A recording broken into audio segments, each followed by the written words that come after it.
This is Belarus, actually Minsk, the capital and the largest city of Belarus. You are in for a treat. This is one of the unique countries in the planet. Belarus is one of a kind country in Eastern Europe, known for its lush forest, historic landmarks, and its president. Soviet may have fallen, but the ideology still live and well in Belarus under the man known as Europe's last dictator. This is the country full of stories, some inspiring, many difficult. I will do my best to tell you some. Anything negative I say about Belarus is not the reflection of Belarusian people. They don't have the rights, most of us take it for granted. Most don't know what the freedom feels like. They haven't had freedom in the last 100 years.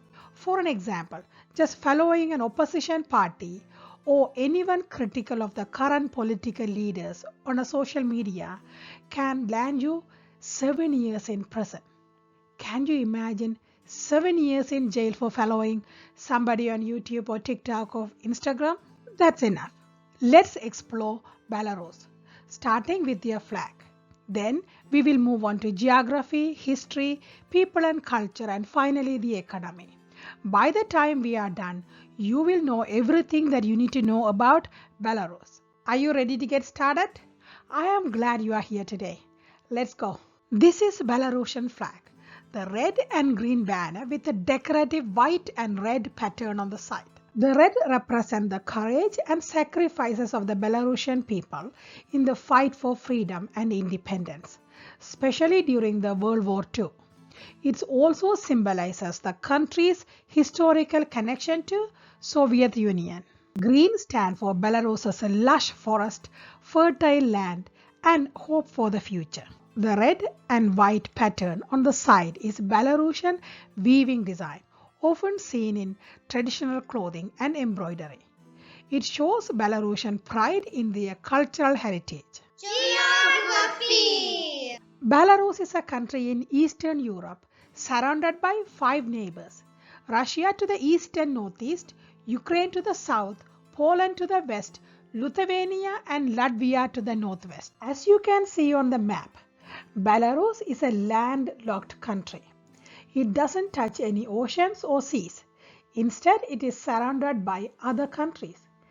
Being a landlocked country can make shipping goods in and out of the country a little tricky because everything has to be transported by road, rail, or air, which can take more time and cost more money. Even though Belarus is a landlocked country, it has plenty of water inside of its borders.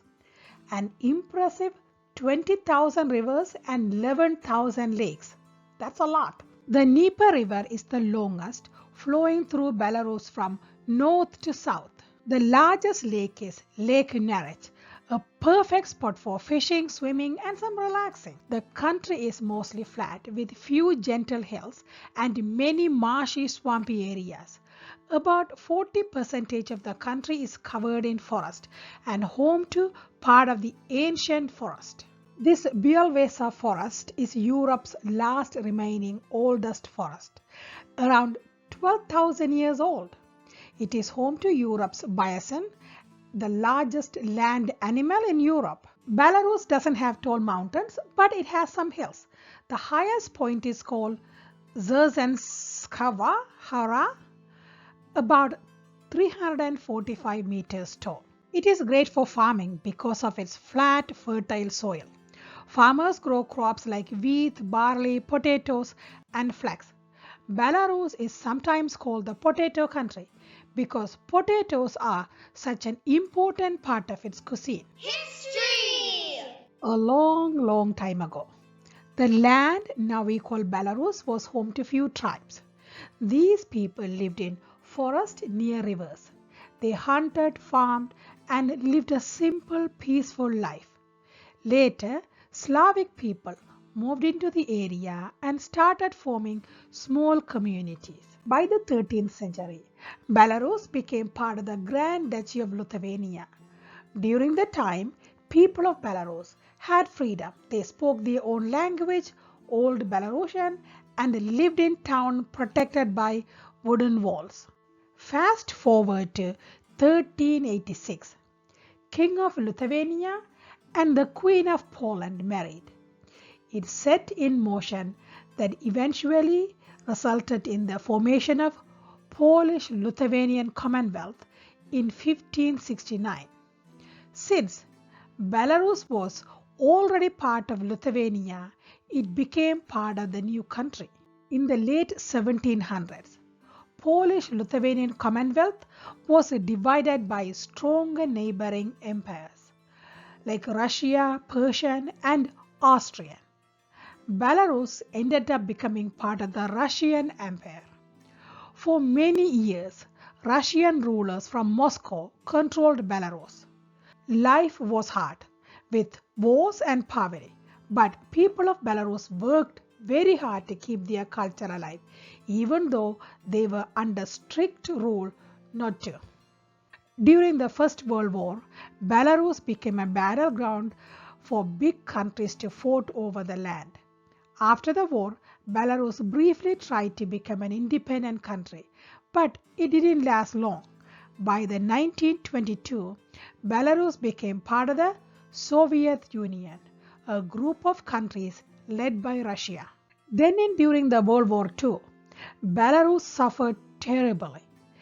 9,200 villages and settlements were destroyed, more than 2 million people lost their life, and around half of its economic resources were completely destroyed. After the war, Belarus rebuilt itself as part of the Soviet Union. The 1986 Chernobyl nuclear disaster severely impacted Belarus. Approximately 70% of the radiation fallout landed in Belarus, and about a fifth of Belarusian farmland and forest in the southeastern region were affected by the radiation fallout. Talk about one disaster after another. In 1991, the Soviet Union collapsed, and Belarus became an independent country for the first time in modern history. But after nearly 70 years under strict Soviet rule, transitioning to independence wasn't easy. Belarus still had close ties to Russia. In 1994, Belarus elected Alexander Lukashenko as a president. Since then, he has won every single election for the past 30 years. Many people inside and outside of Belarus believe these elections were corrupted. Lukashenko changed the rules so that the president can stay in the power for unlimited number of terms.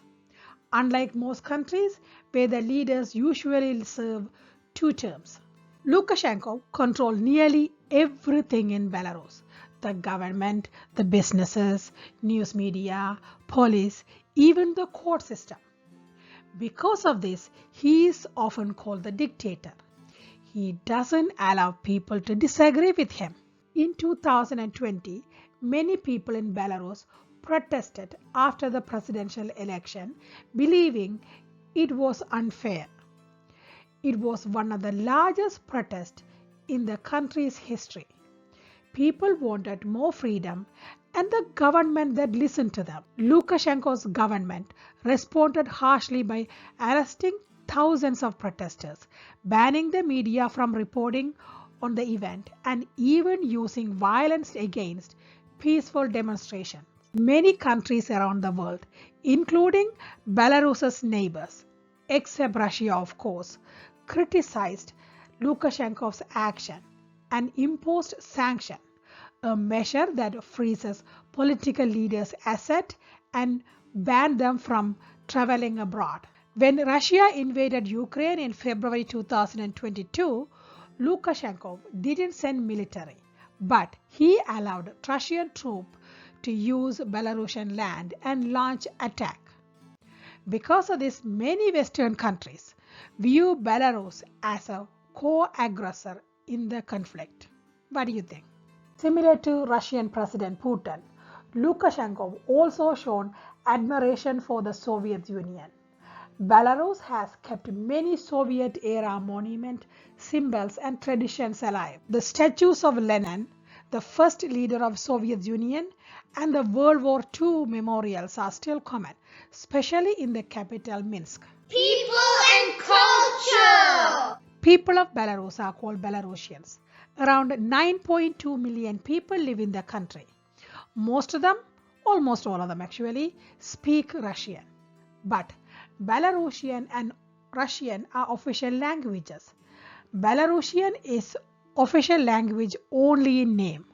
All the government, businesses and school uses Russian. People are family oriented, warm and hospitable. They love spending time in nature. Traditions are often passed down through generations. Since they are mostly a closed society, it is not easy for outsiders to visit the country and they are not used to seeing a lot of tourists. It takes them time to warm up to new faces. Who can blame them? Life in Belarus hasn't always been easy. For over the last 100 years, Belarusian lived in strict control. For the first 70 years, after the control of Soviet Union, and the next 30 years, they are spending under the leadership of President Lukashenko. Their close relationship with Russia, especially during the war in Ukraine, has made Belarus face international sanctions. These punishments hurt the economy, making life even harder for everyday people. Despite these challenges, Belarusians remain resilient and proud of their culture, and they should be. Most of them are Eastern Orthodox and celebrate Orthodox religious celebrations as well. Belarusian food is simple, hearty and delicious. Many dishes uses potato as a base, which are staple in their diet. Dranaki is a famous dish made of grated and fried potatoes, similar to pancakes. Machanka, a thick stew made of pork or sausage, served with pancake or potatoes. Klipski is a dumpling often filled with meat, served in a soup or with a sauce. Kvass is a traditional drink made from fermented bread, popular across Eastern Europe. Belarusians love celebrating their traditions and history with festivals. Kupala Night, a midsummer festival filled with singing, dancing and jumping over the bonfire. It is a mix of ancient pagan and Christian tradition. Independence Day on July 3rd is a big national holiday with parade, concert and fireworks to celebrate Belarus's independence from Nazi Germany during the World War II. Matlanista is a week-long festival marking the end of winter with pancakes, games and celebration, also called the Pancake Festival. As for the sports, Belarusians love ice hockey, which is the country's most popular game. Like some other European countries, in the summer they play soccer. In Europe, it's a football. Even during the tough time, Belarusians kept their culture alive. They are proud of it. They value their folk traditions like singing, dancing and making beautiful embroidery. Since 2020, more than 600,000 people left Belarus due to political or economical reasons. Economy. Belarus has a state-controlled economy, which means the government owns and manages many major industries like factories, energy and agriculture. Belarus is known for making heavy machinery, including tractors, trucks and equipment. You might recognize the brand like Belarus, famous for its giant dump trucks, and MTZ, which makes tractors. Belarus is one of the world's largest producer of potash, a mineral used to make fertilizers that help plants grow. Farmers in Belarus grow grains, potatoes and vegetables. They also raise animals for dairy and meat product. Potato is essential. You know, it's a potato country, right? Belarus doesn't have much of oil or gas. It depends on imports from Russia. But the country refines some of the crude oil and sell it back to other nations. Belarus relies heavily on Russia for energy, trade and financial support. International organizations like the World Bank and the International Monetary Fund won't lend them money because of its human rights violation and political aggressions. Before 2020, Belarus had a growing IT sector and was known for its tech innovations. One of the global success stories was the gaming company that created World of Tanks. However, after the government harsh crackdown on the 2020 protest, many IT companies moved their operations to nearby countries. This trend worsened when Belarus supported Russia's invasion of Ukraine in 2022, causing even more businesses to leave. Despite all these changes, Belarus managed to keep its economy steady by focusing on manufacturing, agriculture, and its strong ties with Russia. However, depending so much on state-owned industries and outside financial support, especially from Russia, make Belarus's economy vulnerable to change in global politics. Thank you for watching. If you haven't already, please click that subscribe button so we can travel the world. It's free.